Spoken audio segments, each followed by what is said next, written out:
Alô, amigas e amigos do Jornal do Meio-Dia da TV Itaperá. Hoje, terça-feira, e como toda terça-feira, o nosso encontro semanal para falarmos sobre medicina e saúde.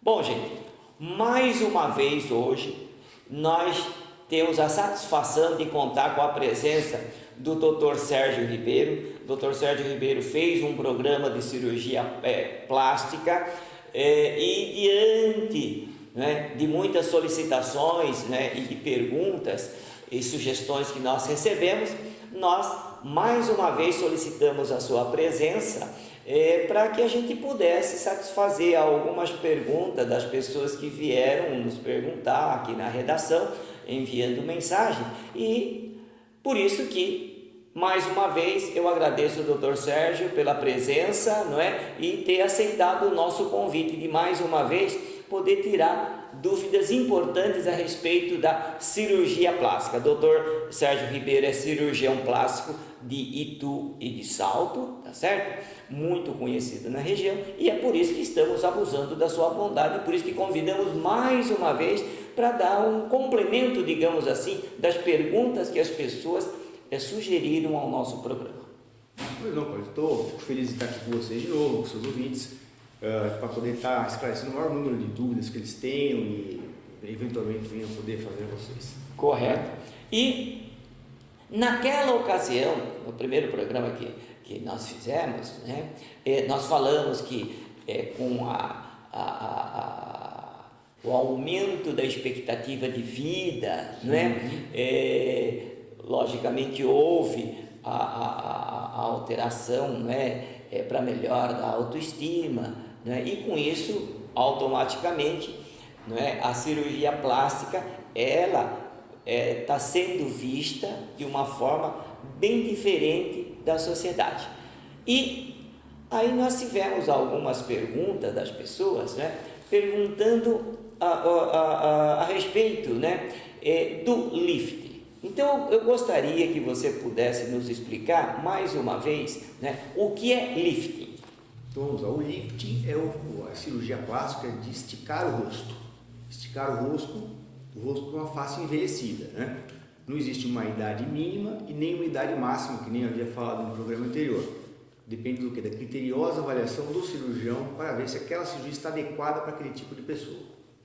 Então aquela pessoa, por exemplo, que tem ruga, é lifting que faz? É lifting que faz. Tá, então a pessoa que tem ruga faz o lifting. Exato. Tá? Aí você está apontando aqui a região dos olhos, é o lifting associado com a blefaroplastia, que é remover o excesso de pele, bolsa de gordura que estão localizados nos olhos. Ah, então pega tudo, quer dizer, então já faz a ruga, aquela bolsa de gordura que fica. Exatamente. Você associa a cirurgia, o lifting, esticar o rosto com a retirada de pele da região dos olhos e a retirada das bolsas de gordura que ficam embaixo da pele. Ah, correto. Tá? E, por exemplo, excesso de pele do pescoço, é lifting também? É lifting também. Estica? Estica também. Na mesma oportunidade é corrigida a parte superior da face, a parte média e a parte da região do pescoço. E uma curiosidade do pessoal, e a cicatriz? A cicatriz fica aqui ao redor da orelha e para dentro do cabelo. Não fica aparente. Não fica aparente. Não é uma cicatriz aparente. Agora, eu faço a cirurgia, mas eu não posso esperar que logo quando eu saio, depois de uma semana, eu esteja tudo direitinho, sem cicatriz, sem nada. Isso demora um tempo. Sim, lógico, isso exige um tempo de adaptação, de diminuir o inchaço, o hematoma, o edema, que vai ao redor de 30, 40 dias para ficar um resultado muito bonito. Até no máximo 3 meses para você ver realmente como é que ficou aquele resultado. Então, seria mais ou menos um tempo bom para a gente ver o resultado final de uma cirurgia plástica do lifting, especificamente, 6 meses mais ou menos. É um tempo bom para a gente ver. Eu acredito que é um pouco menos. Um pouco menos. 3 meses a gente já tem a ideia absoluta de como é que vai ficar aquele resultado. Porque muitas vezes, agora, falando da rinoplastia, muitas vezes a pessoa fica com o rosto totalmente inchado, fica com hematoma, né? Logicamente tudo isso aí é orientado para o paciente, tá? Então, falando do nariz, né? Cirurgia de nariz, tá? Certo. É a rinoplastia que a gente fala? Isso, rinoplastia. Rinoplastia. Correção das deformidades nasal. Ótimo, então a rinoplastia é a correção da deformidade nasal. Tá. A pergunta que te faço é a seguinte: eu posso escolher o nariz que eu quero ter? Não, essa possibilidade não existe. Você pode chegar com uma foto no consultório e falar que eu quero esse nariz, não posso. Não funciona como um modelo, né? Correto. Agora, serve para dar uma noção do que aquela pessoa está procurando. Correto. Corrigir naquele nariz que ela não gosta. Né? O mais comum, né, de procurar o cirurgião plástico, né, para rinoplastia, qual seria?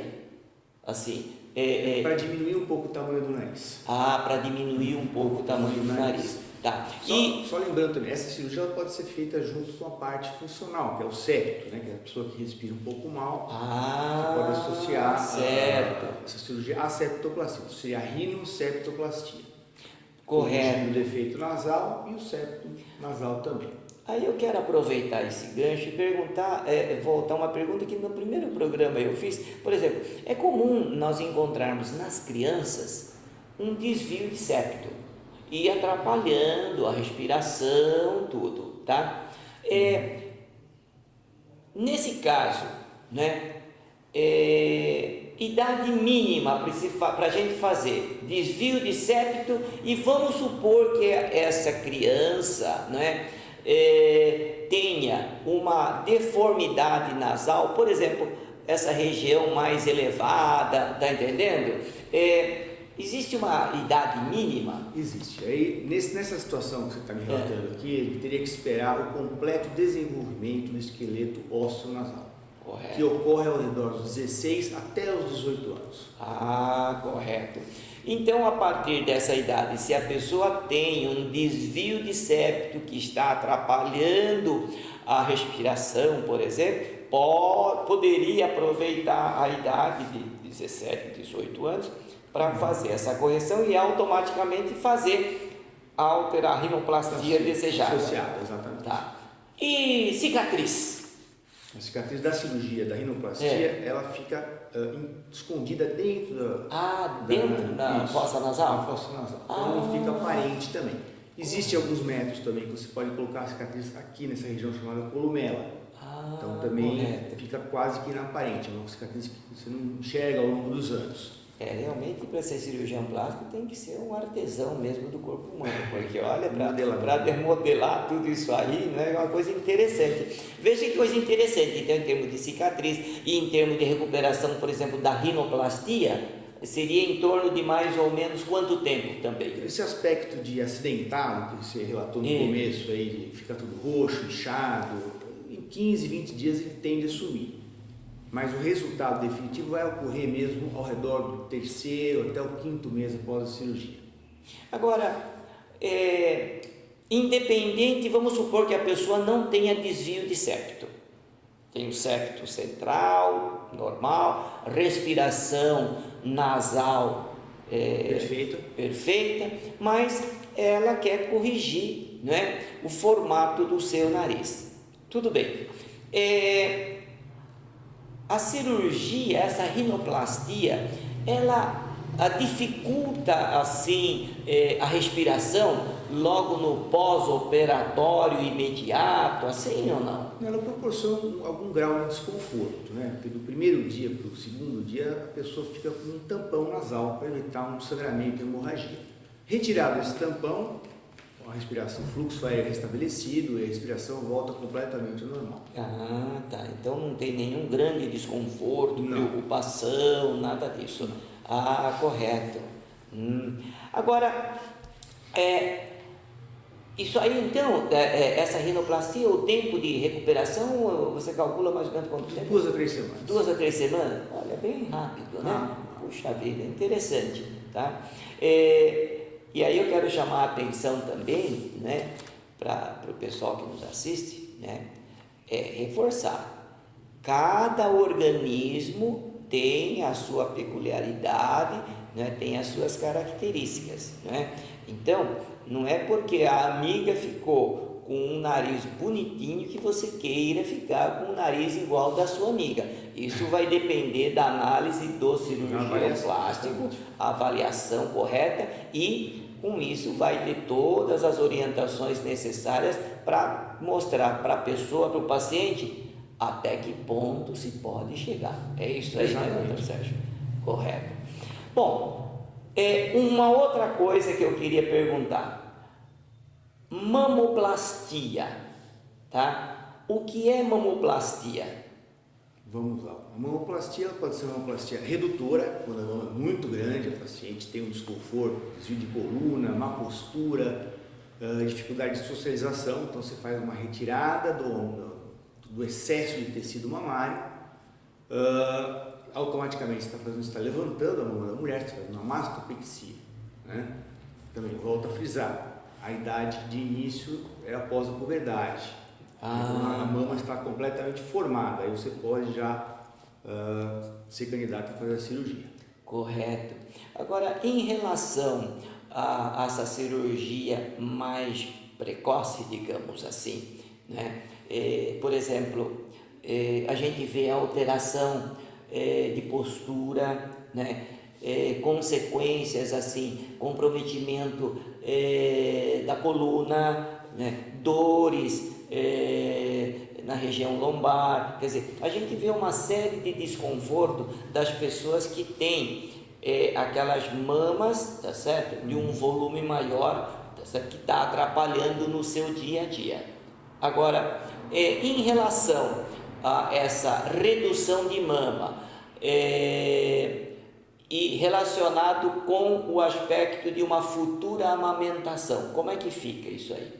Então, isso, desde que seja uma retirada consciente, né, preservando um pouco de tecido glandular mamário, essa pessoa pode amamentar normalmente no futuro, não vai comprometer a amamentação. Correto. Né? Mesma situação acontece na colocação da prótese de silicone. A pergunta seria essa: colocou a prótese, a pessoa vai poder amamentar no futuro? Vai, normalmente, não vai ter problema nenhum. Correto. Tá. Agora, em relação à prótese mamária, né?